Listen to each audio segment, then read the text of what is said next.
हम करेंगे appropriation account के बारे में मुझे बताया था कल, तो आज हम करेंगे। पहले हमने कल क्वेश्चन फर्स्ट किया था, आज सेकंड क्वेश्चन देख लेते हैं। सेकंड क्वेश्चन में देखिए जो इन्फॉर्मेशन है वो मैं एक बार नोट डाउन कर लेता हूँ, उसके बाद क्वेश्चन कराते हैं। तो क्वेश्चन नंबर सेकंड में है कि ए और बी दो पार्टनर हैं जिन्होंने बिजनेस स्टार्ट किया था, कैपिटल लगाई, तो उनकी कैपिटल पहले हम नोट कर लेते हैं। ए ने जो कैपिटल लगाई है, क्वेश्चन नंबर सेकंड है, आप लोग अपनी बुक में देखिए 60,000, और बी ने जो कैपिटल लगाई है वो 20,000। यानी कि ए जो है पार्टनर ए, उसने 60,000 कैपिटल लगाई है, बी जो पार्टनर उसने 20,000 कैपिटल लगाई। उसके बाद ये कहता है कि ऑन 31 दिसंबर 1990 को trading profit before taking into account the provision of deed was 24,000। जो प्रॉफिट एंड लॉस का जो बैलेंस था, यानी कि जो प्रॉफिट था इस ईयर वो था 24,000। तो मैं प्रॉफिट को लिख देता हूँ, प्रॉफिट 24,000। ये कैपिटल है, ये कैपिटल है जो बी ने लगाई है, और ये प्रॉफिट है उस साल का। तो उसके बाद क्वेश्चन कहता है कि जो बी है partner, interest on capital is to be allowed 6% per annum. जो कैपिटल है उस पर जो इंटरेस्ट दिया जाएगा वो 6% पर एनम है। Interest on capital, interest on capital जो रेट है वो है 6% पर एनम, यानी कि इंटरेस्ट ऑन कैपिटल की रेट क्या है, 6% पर एनम है। उसके बाद क्वेश्चन में है कि जो बी है उसे सैलरी भी मिलेगी, और बी को सैलरी मिलेगी 6,000 per annum. Salary B salary 6,000 per annum, तो 6,000 रुपए इसको सैलरी मिलेगी जो पर एनम यानी कि साल भर में। आहरण पर ब्याज, यानी कि उन्होंने कहा कि the drawing of the partner A and B, A ने जो ड्राइंग निकाली है वो निकाली 6,000, बी ने ड्राइंग निकाली 4,000। इंटरेस्ट ऑन ड्राइंग, ए को पे करना है 1200 और बी को पे करना है 100। Assuming that A B are equal partner, ऐसा मानते हुए कि जो ए और बी हैं वो दोनों इक्वल पार्टनर हैं, यानी कि इक्वल पार्टनरशिप में है। Profit and loss appropriation account बनाइए और कैपिटल अकाउंट भी बनाइए। तो कैपिटल अकाउंट के बारे में बात करेंगे, पहले हम देख लेते हैं इनका profit and loss appropriation account. तो profit and loss appropriation account के लिए जितनी भी इंफॉर्मेशन थी वो हमने लिख दी है। कैपिटल चाहिए हमें, सैलरी जो थी, इंटरेस्ट ऑन कैपिटल है, ड्राइंग भी है। ड्राइंग जो है ए ने निकाले 6,000 और बी ने ड्राइंग के निकाले 4,000। इस पर जो इंटरेस्ट ऑन ड्राइंग है, जो ए को पे करना है 1200 और बी को पे करना है 100। तो क्वेश्चन नंबर सेकंड था, ये है क्वेश्चन, आप अपनी बुक में नोट भी मैच करा लीजिए। तो अब हम profit and loss appropriation account बनाते हैं। प्रॉफिट एंड लॉस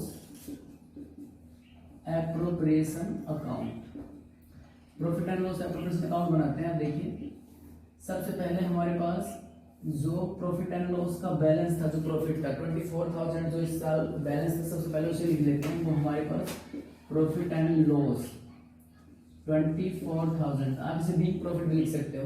तो 24,000 प्रॉफिट था। उसके बाद सैलरी या इंटरेस्ट ऑन कैपिटल या इंटरेस्ट ऑन ड्राइंग उसकी एडजस्टमेंट होगी। तो हम इसमें देखते हैं पहले interest on capital, interest on capital A और बी। ए ने कैपिटल लगाई थी 60,000 और बी ने कैपिटल लगाई थी 20,000। तो इस पर जो इंटरेस्ट की रेट थी वो थी 6%। तो अगर 60,000 का 6% निकाले इंटरेस्ट तो ये 3,600, और अगर 20 का निकाले 20,000 का तो ये 1,200।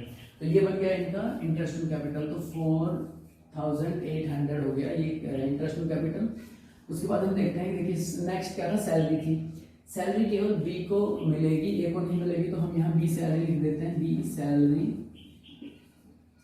6,000 पर एनम। 6,000 अगर ये पर मंथ सैलरी मिलती तो हम क्या करते हैं 12 से, क्योंकि हमें एनुअली चाहिए तो 12 से मल्टीप्लाई करते हैं। अभी ये एनुअली है 6,000 तो हमने बी को सैलरी लिख दिया। उसके बाद देखिए interest on drawing, interest on drawing हमने बताया था कि कंपनी के लिए फायदा है। देखिए अगर किसी पार्टनर ने ड्राइंग निकाली है, उसके बाद वो उस ड्राइंग पर अगर इंटरेस्ट भी देता है तो कंपनी के लिए बेनिफिट है, प्रॉफिट है, तो उसे क्रेडिट साइड में लिखेंगे interest on drawing. Interest on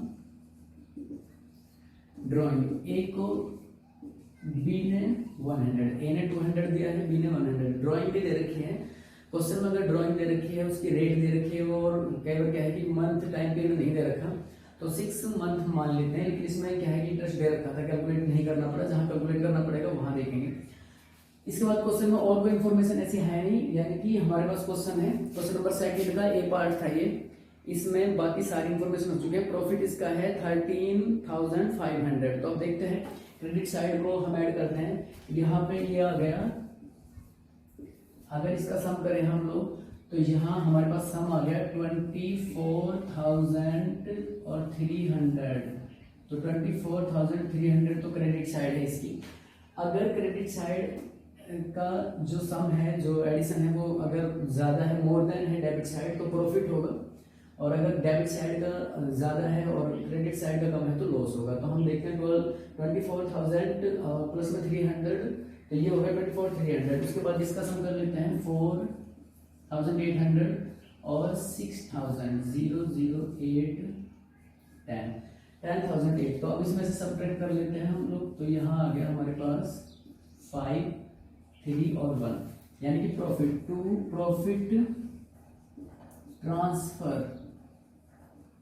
transfer to capital account, तो profit transfer to capital account, जो कैपिटल अकाउंट में ट्रांसफर करने योग्य प्रॉफिट है वो कितना हो गया 13,500, यानी कि 13,500 प्रॉफिट हो गया। अब जो ए है और बी है, क्वेश्चन में कहा कि वो इक्वल पार्टनर है, यानी कि जो भी प्रॉफिट होगा वो उसे इक्वल डिस्ट्रीब्यूट करेंगे। तो प्रॉफिट हुआ 13,500, तो अब इसको इक्वल डिस्ट्रीब्यूट करें तो हम इसको 13,500 को 2 से डिवाइड कर देंगे, इक्वल आ जाएगा। 6 हमारे पास आया, और इसके बाद यहाँ पे 6, 12, 1, 15, 7, और फिर इसके बाद हमारे पास 5, 0। तो एक बार और कैलकुलेट कर लेते हैं इसको, यानी कि 6,750, 6,750, इसका 6,750, 6,750 का सम करें 0, 0, 1, तो 5 और 13, तो ये आ गया।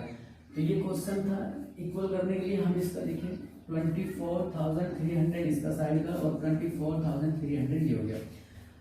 तो क्वेश्चन नंबर 2 था डी के गोयल की बुक, जो डी के गोयल जो अकाउंट की बुक है, उसमें 2nd चैप्टर है ये, फंडामेंटल वाला, उसका 2nd क्वेश्चन है, आप देख लीजिएगा।